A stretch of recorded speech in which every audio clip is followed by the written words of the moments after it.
Hey, vení a hablarlo. ¿De qué vamos a hablar hoy? De lo que pasó esta semana.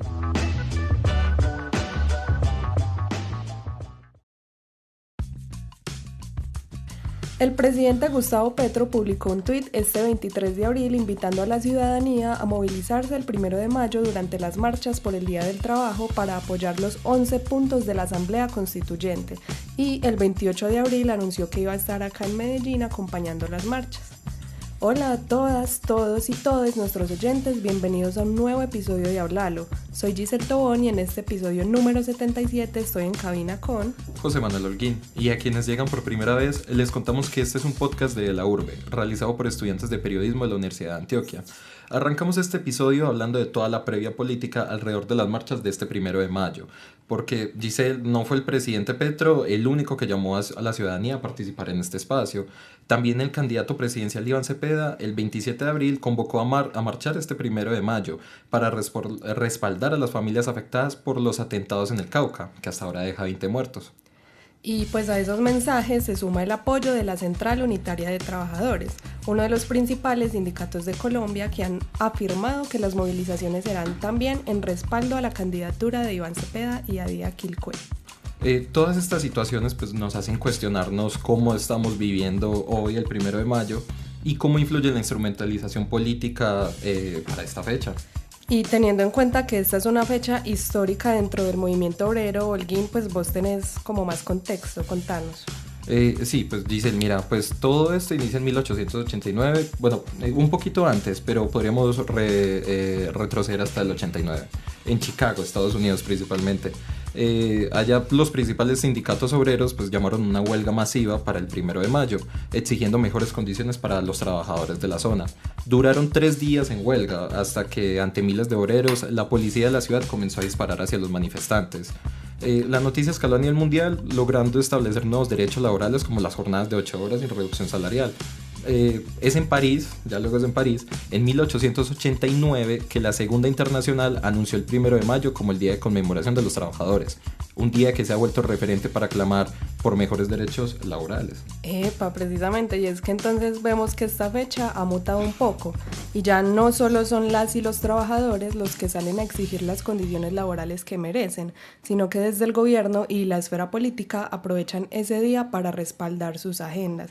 Y parce, eso despierta un montón de preguntas, como qué papel tiene hoy la movilización ciudadana, qué tanta autonomía tiene, y pues qué tanto le afecta que se convierta en un escenario para que esta gente haga campaña. Total, pero no nos adelantemos, porque para responder esas preguntas hoy nos acompaña Giancarlo Delgado, el director de Voces por el Trabajo y politólogo de la Universidad Nacional con trayectoria en investigación en ciencias sociales, enfocado en la defensa y promoción de los derechos humanos y laborales.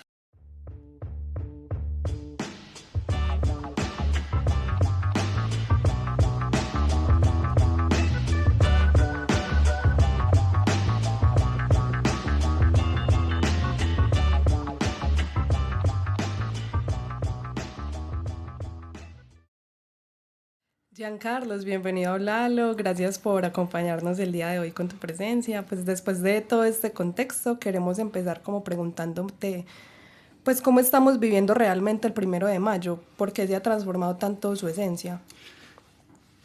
Bueno, lo primero, agradecer la invitación al espacio. Creo que es una discusión sumamente pertinente porque es la primera vez que como país nos enfrentamos, como quien dice, a una marcha que se puede ver fuertemente politizada en términos hasta electorales, podría decir uno, ¿cierto? Hay algo, digamos, que está sucediendo en estos momentos y que tenemos que tener en cuenta para hablar del 1 de mayo, ¿no? Y es, el 1 de mayo es una marcha que ha sido una reivindicación histórica de los trabajadores, sobre todo en ciudades como Medellín, Bogotá, Bucaramanga, Barrancabermeja, que tienen como un fuerte sindical, si se quiere, o una base sindical sumamente como poderosa, por decirlo de cierta manera también. Y también, hay que decirlo, van a marchar con o sin Petro.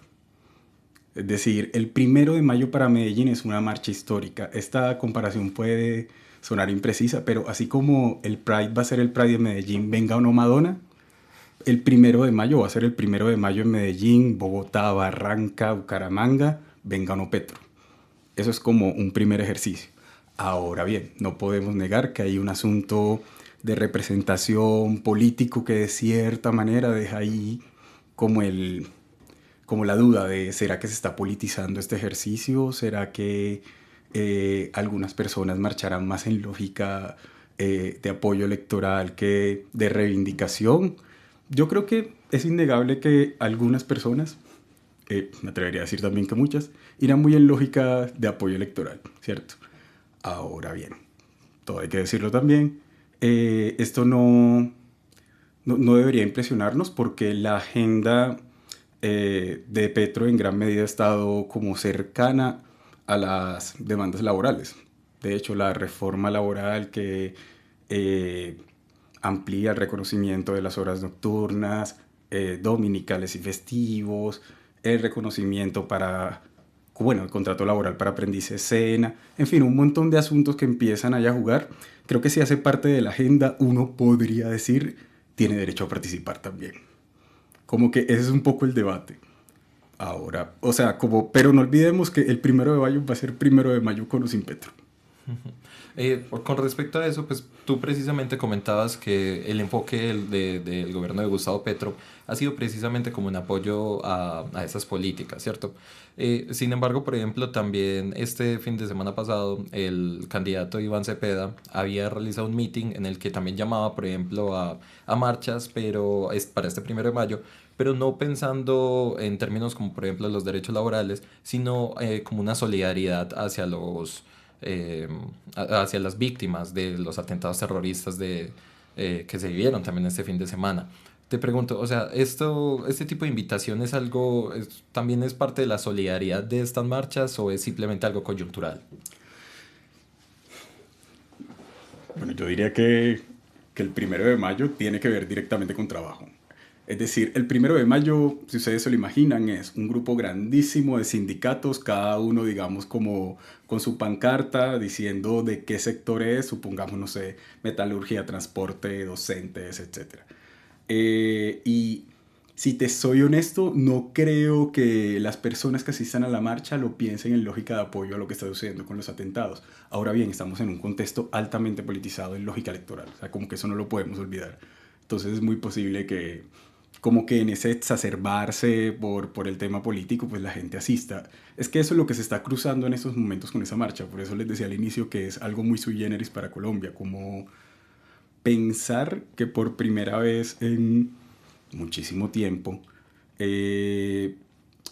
la política, si se quiere, clásica, no, más que clásica, es como la política institucional, de alguna manera te está diciendo tenemos que salir a defender los derechos laborales, como por lo que se ha logrado y por lo que falta.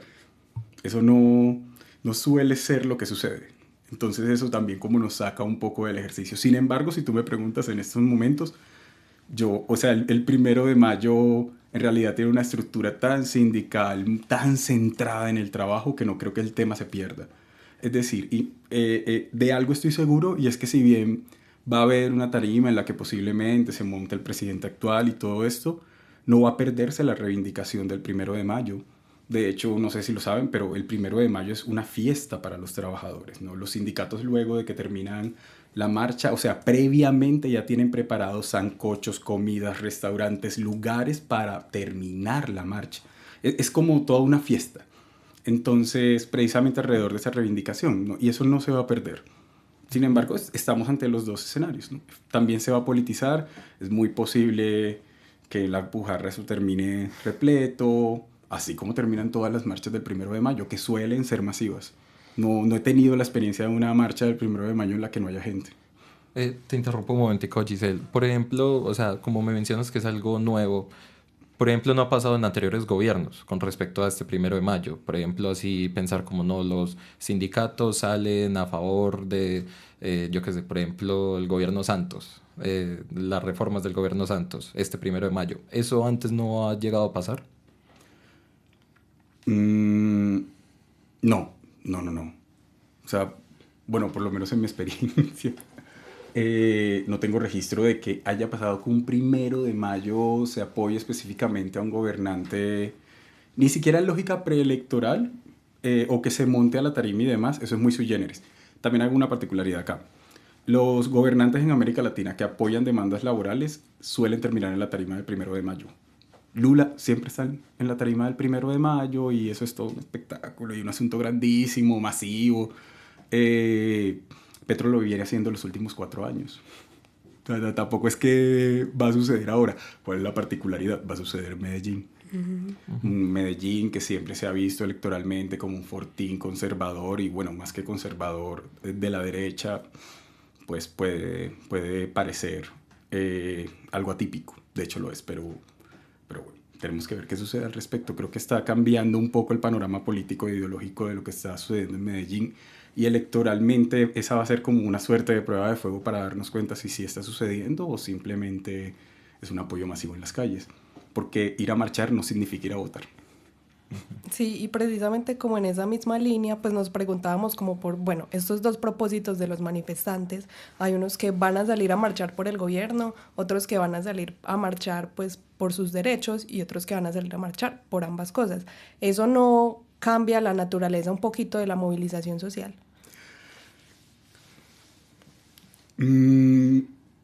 Sí, porque, a ver, partamos del supuesto de que usualmente cuando uno va a una marcha siempre está la denuncia de derechos vulnerados, ¿no? Eso siempre pasa.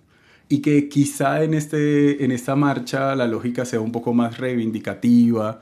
Siento que el mensaje que hay un poco como en el panorama político es defendamos lo logrado, luchemos por lo que falta. Cambia un poco la dinámica, como que ya no es tanto de oposición. Y en eso tenemos que ser honestos también, ¿no? Como que siento que el 1 de mayo esta vez no es coger un megáfono e ir a pelear, ¿sí? Y a decir por qué no te gusta el presidente de turno. Esta vez no es eso lo que va a pasar, sino un poco de se logró esto, luchemos por mantenerlo, que no haya desmonte de derechos. Creo que esa va a ser un poco la lógica y sí cambia la naturaleza. O sea, bueno, es que lo que les decía, también tenemos que enfrentarnos a algo y es que la primera vez que nos pasa algo así. Entonces tenemos que ver qué sucede con la movilización social. Pienso mucho, por ejemplo, en el movimiento de mujeres y feministas. ¿Cuáles van a ser las demandas? ¿Dónde van a estar situadas? Pienso mucho, por ejemplo, en los docentes del magisterio, que tienen un apoyo así férreo. FECODE se sienta y dice frontalmente, como sindicato financiamos la campaña de... Venga, eso es un asunto, digamos, de filiación política serio. Entonces, claro que la demanda, que ya no va a ser jugar a ser oposición, sino como del, venga, ¿cómo mantenemos esto que ya logramos? Eso cambia la dinámica de la movilización, ¿sí? Claro, seguramente el 1 de mayo no va a dejar de ser una fiesta y demás, pero creo que ya no va a estar más en lógica de arengas que estén... como en confrontación, sino que creo que esto va a cambiar. Ahora, les repito, esto es muy sui generis, yo creo que va a ser un reto, no sabemos con qué arengas van a salir. Y bueno, va a pasar lo clásico, ¿no? Que suene la Internacional 10.000 veces y estas cosas. Bueno, precisamente algo que mencionaba, ¿cierto? Es como que van a haber grupos que se van a desvincular precisamente sobre el pensamiento como de apoyar a los candidatos del gobierno. Por ejemplo, me gustaría recalcar a FECODE. De la Urbe estuvo realizando la investigación y durante los últimos días, pues FECODE no ha mencionado que va a ir a las marchas en nombre o en apoyo a Iván Cepeda, sino que precisamente en defensa de los derechos laborales. Precisamente pensando como en esto, como pues precisamente qué intereses podrían tener algunos sindicatos en decir yo voy es por los derechos laborales, en vez de decir yo voy por apoyo a Iván Cepeda. Bueno, yo creo que efectivamente hay una confrontación ahí. Sobre todo sindicatos grandes. Yo creo que para la Central Unitaria de Trabajadores, que claro, como quien dice, coge y agrupa la mayoría de sindicatos a nivel país, es un poco más fácil decir, venga, nos metemos acá a pesar de las diferencias políticas que pueda haber, porque ya ha manifestado su apoyo a la candidatura de Iván Cepeda y a la presidencia de Gustavo Petro. Para FECODE, digamos, al interior de sus tensiones políticas es muy posible que que en este momento tenga más reserva. También por lo que sucedió con la investigación que hubo sobre la financiación a campaña, ¿no? Entonces, para ellos es un poco más difícil decir, claro, vamos por apoyamos a tal o no apoyamos. Y creo también que FECODE, como quien dice, está en el ojo del huracán al respecto. A diferencia de otros sindicatos que fácilmente pueden decir apoyo y financio, hago, monto, esto es dinero privado, yo soy un sindicato, puedo ver qué hago con mi dinero. Es muy distinto para el caso de FECODE. Hay que tener en cuenta que FECODE es el sindicato, bueno, la federación de sindicatos más grande del país. O sea, literal, paran y se para el país. O no van niños al colegio. Y justo como en relación con eso nos preguntábamos, pues eso es un poquito más general y como de análisis social y eso, pero nos preguntábamos si eso afecta la autonomía de los sindicatos, como que ya se están imponiendo unas banderas desde el gobierno.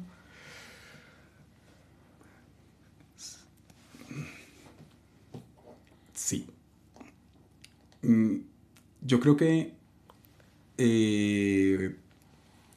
una vez tienes un apoyo a un proceso político, sobre todo como de elecciones, presidencia y demás, debes tener en cuenta, por lo menos como sindicato, que muchos asuntos se va a tocar negociar en temas de autonomía, ¿sí?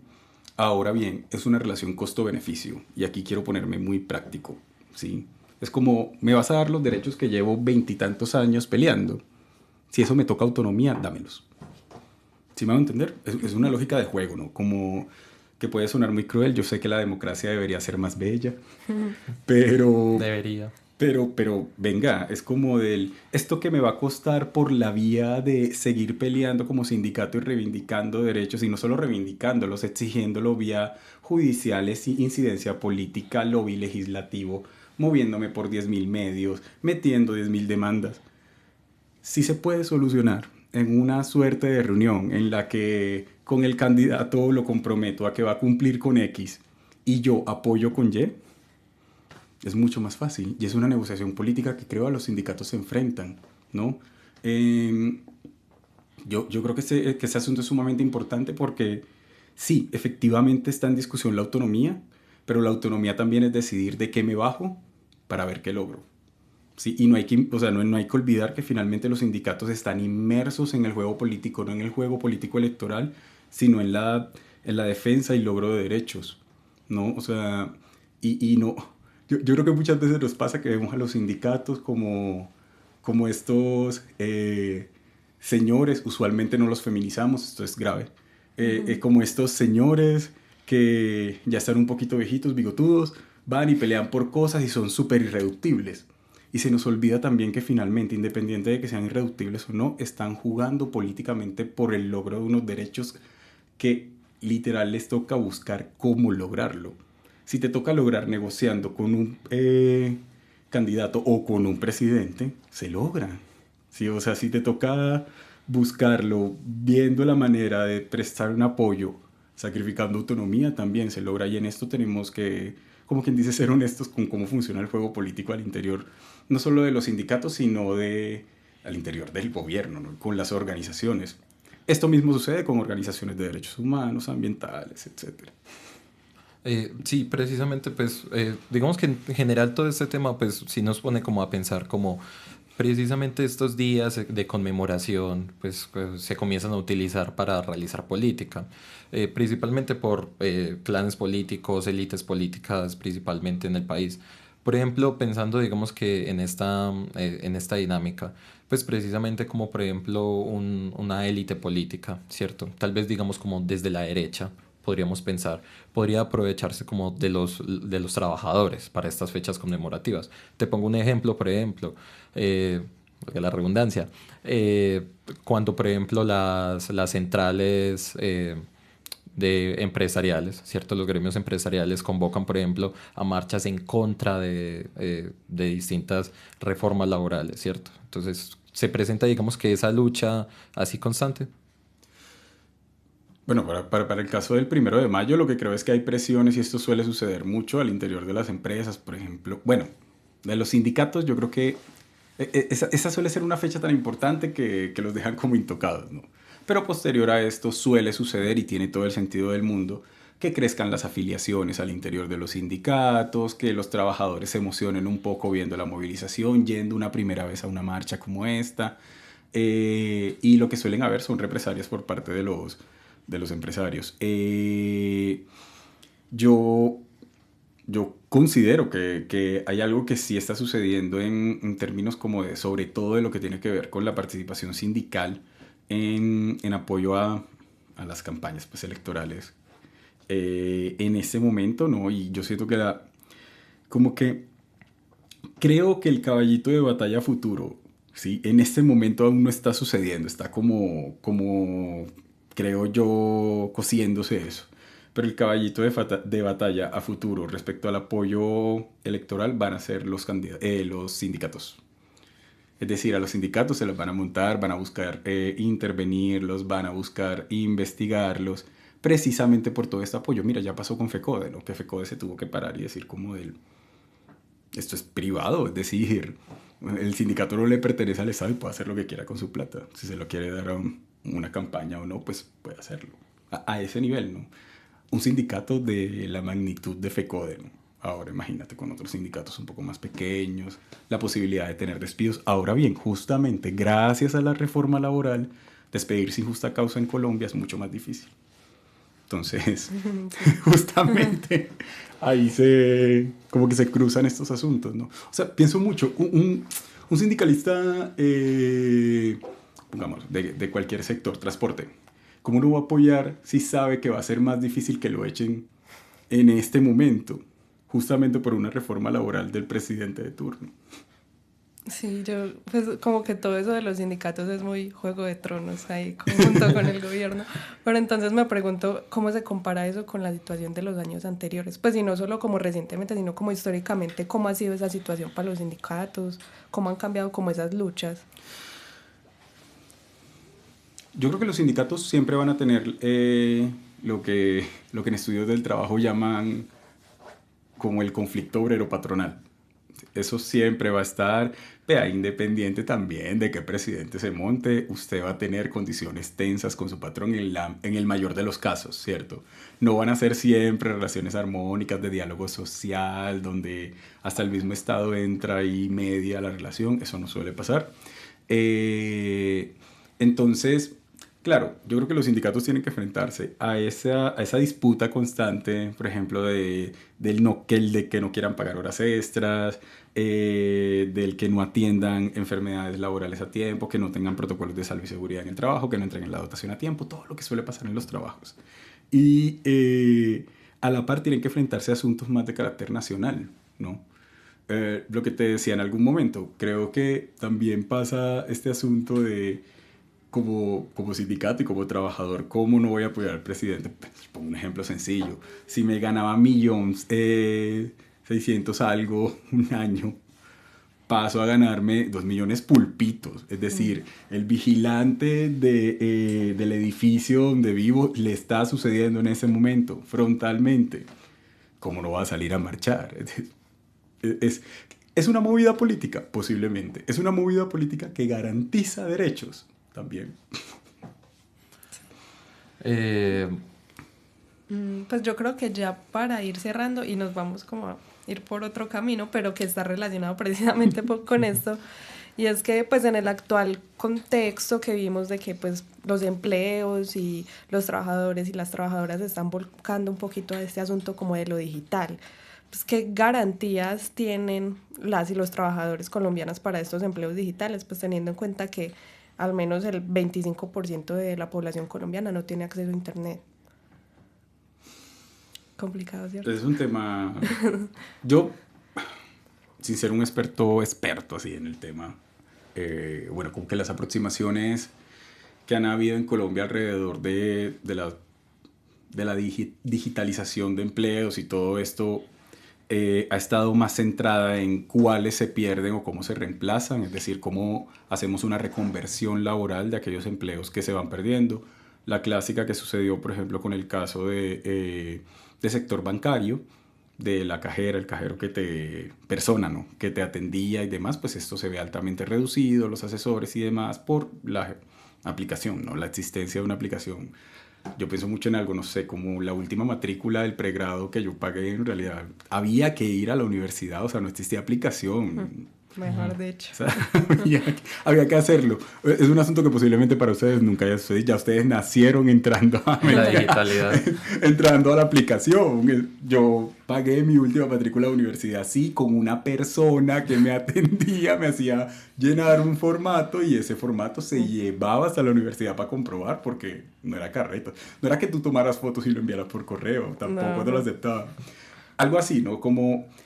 bueno, volviendo al tema para no irnos de ahí, de la pregunta, en Colombia nos hemos centrado mucho en cuáles son los empleos que se están perdiendo precisamente por los procesos de digitalización. Aún no llegamos al nivel de pensar lo que está sucediendo, los impactos que tiene la IA en el empleo a ese nivel. Ojo, porque digitalizar no es tener inteligencia artificial, o sea, son unas vainas que van como, no sé, a años, por ahí décadas de distancia, ¿no?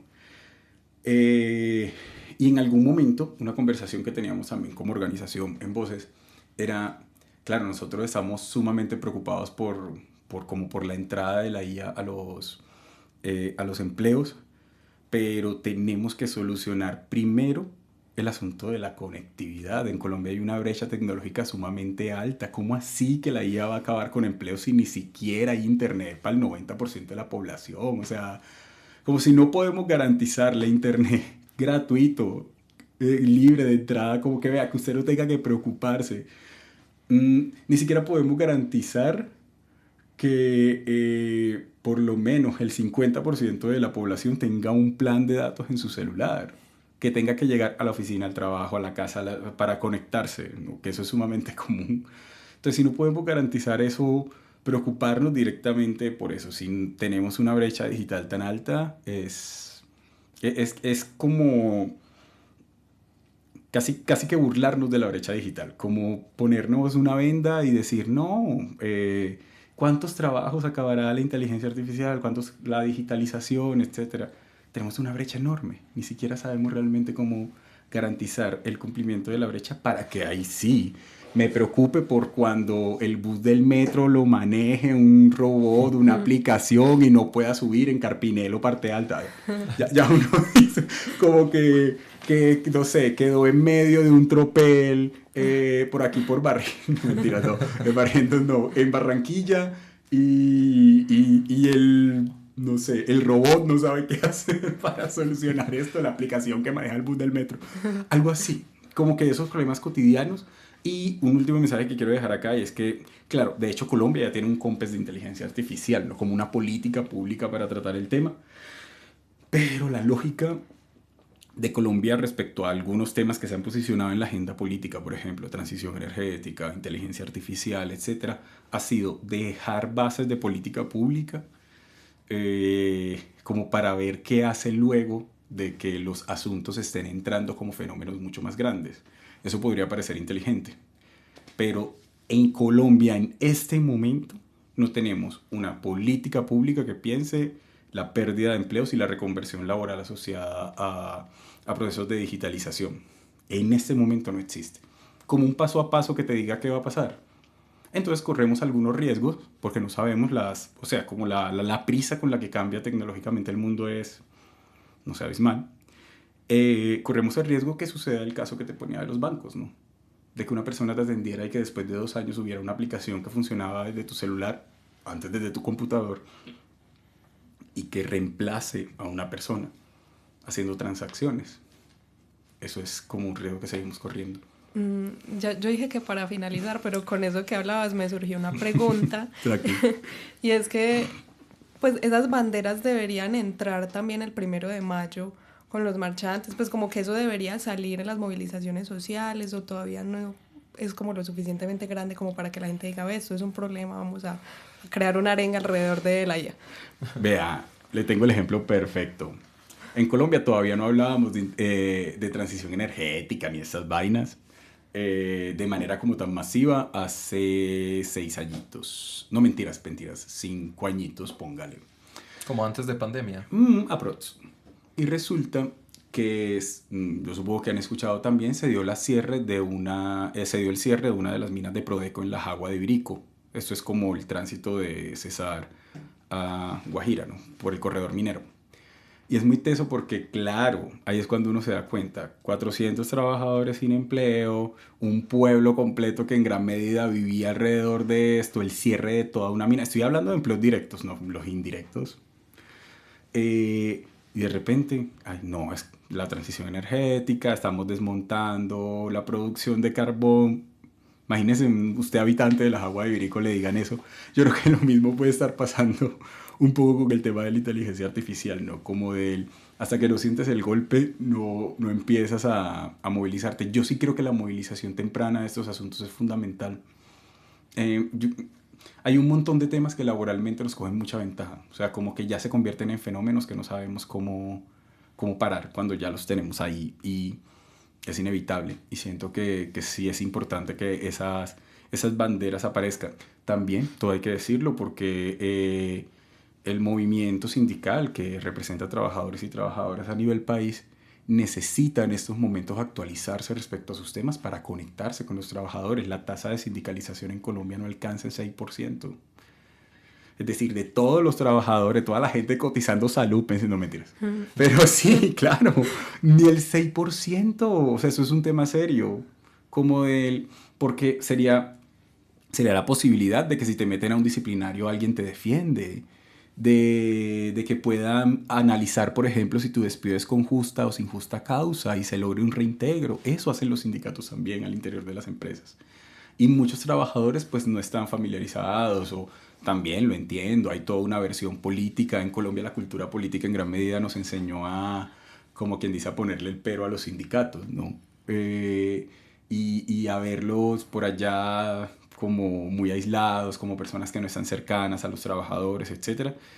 Y creo que eso es sumamente importante. Es decir, es importante traer los temas aparentemente nuevos a colación, porque no van a dejar de estar vigentes de aquí en adelante. Así como no va a dejar, o sea, como no pierde vigencia hablar de la participación de las mujeres en el mundo sindical y el trabajo, con la brecha de acceso al empleo y la brecha económica, población LGBT, población afro. Es decir, tenemos todos unos asuntos de los que tenemos que seguir hablando, así no sean los temas protagónicos y no nos permitan moverlos protagónicamente en la agenda, pero es necesario.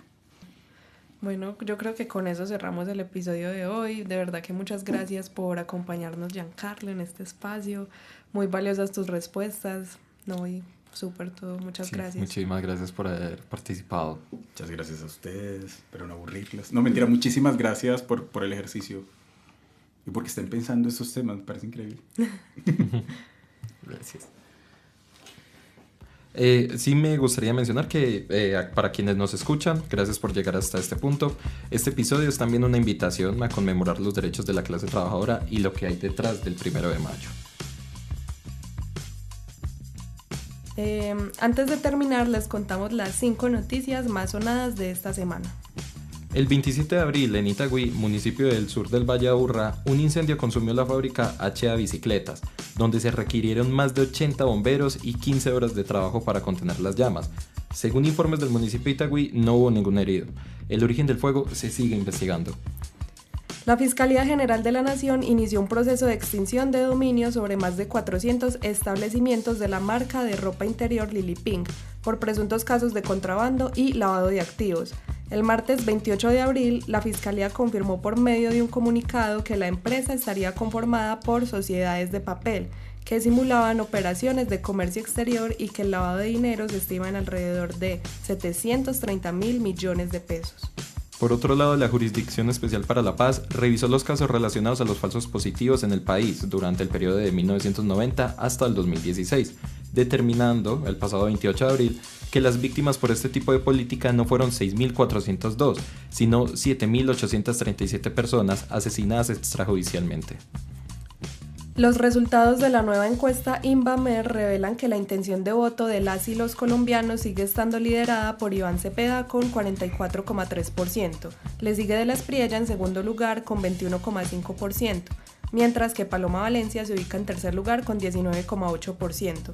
La candidata creció 9 puntos más comparada con la medición de febrero y fue la que más aumentó. Un 4,8% contestó que votaría en blanco. Y este fin de semana en Medellín tuvo lugar el concierto del cantante Ryan Castro en el estadio Atanasio Girardot. Más de 45.000 personas estuvieron presentes en este evento, en donde, como dato curioso, un supuesto chamán fue visto detrás del escenario, según muestran videos de algunos asistentes. Supuestamente estaba ahí para evitar la lluvia, aunque terminó lloviendo levemente en un momento del show. Hoy estuvimos en cabina Giselle Tobón Y José Manuel Holguín. Este es un podcast de la Urbe grabado en el 1012 Lab de la Facultad de Comunicaciones y Filología de la Universidad de Antioquia. Nos escuchamos en un próximo episodio de Hablalo. Recuerda seguirnos en nuestras redes sociales como @delaurbe en Instagram y TikTok y @delaurbe_lab en X. Además, podrás ampliar todo el contenido en nuestro sitio web.